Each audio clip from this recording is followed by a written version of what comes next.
Good evening. എൻ്റെ പേര് Sebastian. ഞാൻ നേരത്തെയും പല വീഡിയോകൾ പോസ്റ്റ് ചെയ്തിട്ടുള്ളതാണ്. അപ്പോൾ ഞാനിപ്പോഴേ ഇൻ്റർനെറ്റിൻ്റെ നാൾ വഴികളിലൂടെ ഒന്ന് കിടക്കാൻ ശ്രമിക്കുകയാണ്. ഞാൻ പരിചയപ്പെട്ട ഇൻ്റർനെറ്റ്, അതായത് 1996 ഞാൻ ആദ്യമായിട്ട് ഇൻ്റർനെറ്റ് പരിചയപ്പെടുന്നത്, ഇൻ്റർനെറ്റിൽ ജോലി ചെയ്യാൻ തുടങ്ങുന്നത്. അന്ന് ഡയലപ്പ് നെറ്റ്വർക്കാണ്. ഡയലപ്പ് നെറ്റ്വർക്ക് തന്നെ എനിക്ക് തോന്നുന്നു ഇന്ത്യയിൽ തുടങ്ങിയത് 1995. അന്ന് 9.6 KB കിലോ ബൈറ്റ്സാണ് അതിൻ്റെ സ്പീഡ്. അന്ന് ഡയലപ്പ് നെറ്റ്വർക്ക് എന്ന് പറയുമ്പോഴത്തേക്കിന് മൊബൈലൊന്നും ഇല്ലാത്ത കാലമാണ്. അന്ന് ടെലിഫോണ് കമ്പ്യൂട്ടറിൽ തന്നെ ഒരു മോളം ഡ്രൈവ് ഇതുണ്ട്, കാർഡുണ്ട്. അതിലേക്ക് ടെലിഫോണിൻ്റെ വയർ കണക്ട് ചെയ്തു. എന്നിട്ട് നമ്മൾ ടെലിഫോൺ ഡയൽ ചെയ്യും ഒരു നമ്പറിലേക്ക്. അന്ന് BSNL എന്ന് പറയുന്ന ഒരു ഇതാണ്, BSNL വിദേശ സഞ്ചാർ നിഗം ലിമിറ്റഡ്. അവർ മാത്രമേ ഇൻ്റർനെറ്റ് പ്രൊവൈഡ് ചെയ്യുന്നുള്ളൂ. അപ്പോൾ ഇൻ്റർനെറ്റ് നമുക്ക് അവിടെ കിട്ടുന്നതെന്ന് പറയുന്നത് ഡൽഹി, ബോംബെ, മദ്രാസ്, കൊൽക്കട്ട, ഈ 3-4 സ്ഥലങ്ങളിൽ മാത്രമേ അന്ന് ഇൻ്റർനെറ്റ് ഉള്ളൂ. അതും വിദേശ സഞ്ചാർ നിഗം ലിമിറ്റഡ് പ്രൊവൈഡ് ചെയ്യണം.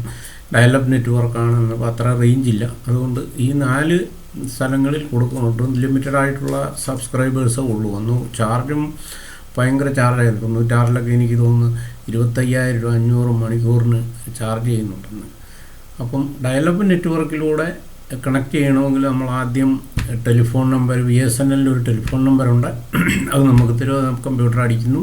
കമ്പ്യൂട്ടർ വഴി നമ്മൾ ആ ടെലിഫോൺ നമ്പറിലേക്ക് നമ്മുടെ കമ്പ്യൂട്ടർ വഴി ഡയൽ ചെയ്യുന്നു. അപ്പം എത്ര മണിക്കൂർ നമ്മൾ ഇൻ്റർനെറ്റ് കണക്ട് ചെയ്ത് വെക്കുന്നു അത്രയും മണിക്കൂർ നമ്മുടെ ടെലിഫോൺ എൻഗേജ് ആയിരിക്കും. ടെലിഫോണിൻ്റെ ബില്ലും വന്നുകൊണ്ടിരിക്കും അത്ര മണിക്കൂറത്തെ. 2 ബില്ല്.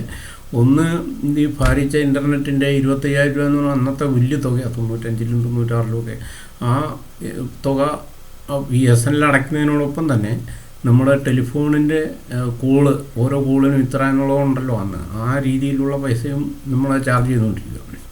അങ്ങനെയാണ് അന്നത്തെ കാലത്ത് ഇൻ്റർനെറ്റ് ചെയ്തുകൊണ്ടിരുന്നത്.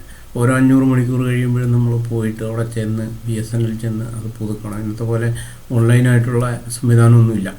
അവിടെ ചെല്ലുന്നത് പുതുക്കിക്കൊണ്ടുവന്ന് വീണ്ടും ഡയലപ്പ് നെറ്റ്വർക്കിലേക്ക് പോവുക. അപ്പോൾ ചില സമയമൊക്കെ ഞങ്ങൾ മണിക്കൂറുകളോളം ഇരുന്ന് ഡയൽ ചെയ്യാറുണ്ട് കിട്ടാനായിട്ട്. അതായത് ഈ 2-3 ലൈനേ ഉള്ളൂ. 2-3 ലൈൻ എൻഗേജ് ആയി കഴിഞ്ഞാൽ നമുക്ക് നെറ്റ് തന്നെ കിട്ടത്തില്ല. ചിലപ്പോൾ കട്ട് ചെയ്ത് വെച്ച് രണ്ടാമതൊന്നുകൂടെ വിളിക്കണം, കണക്ട് ചെയ്യണമെങ്കിൽ മണിക്കൂറുകൾ എടുക്കാറുണ്ട്. ഇങ്ങനെ ഇത് ഡയൽ ചെയ്താണ് ആദ്യകാലങ്ങളിൽ ഇൻ്റർനെറ്റ് നമ്മൾ കണക്ട് ചെയ്തുകൊണ്ടിരുന്നത്. അത് അന്ന് ഈ പറയുന്ന ഫെസിലിറ്റീസോ ഒന്നുമില്ല.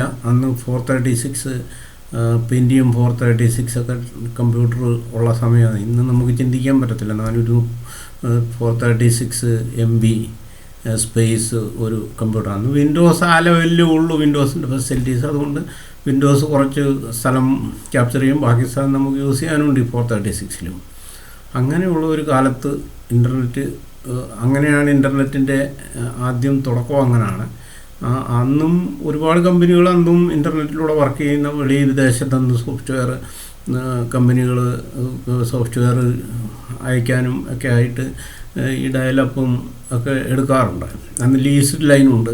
അത് കഴിഞ്ഞ് ഡയലപ്പിന് ശേഷം ലീസ്ഡ് ലൈനുകൾ വന്നു. അപ്പം ഞാൻ ഈ വിവരങ്ങളെപ്പറ്റി കൂടുതലായിട്ട് ഓരോ വിഷയവും ഇന്നിപ്പോൾ ഡയലപ്പ് നെറ്റ്വർക്കിനെ പറ്റിയാണ് പറഞ്ഞതെങ്കിൽ പിന്നീട് കൂടുതലായിട്ട് പറയാനായിട്ട് ആഗ്രഹിക്കുന്നുണ്ട്. അപ്പോൾ എൻ്റെ വീഡിയോകൾ സബ്സ്ക്രൈബ് ചെയ്യുക. ഞാൻ കൂടുതൽ വിവരങ്ങൾ ഇൻ്റർനെറ്റിൻ്റെ എൻ്റെ കാഴ്ചപ്പാടിലുള്ള ഇൻ്റർനെറ്റ്, ഞാൻ പരിചയപ്പെട്ട ഇൻ്റർനെറ്റ് ഞാൻ ഇതിലൂടെ ഒന്ന് ഷെയർ ചെയ്യാൻ ആഗ്രഹിക്കുന്നു എന്നുള്ളത്. എൻ്റെ വീഡിയോകൾ സബ്സ്ക്രൈബ് ചെയ്യുക. Thank you.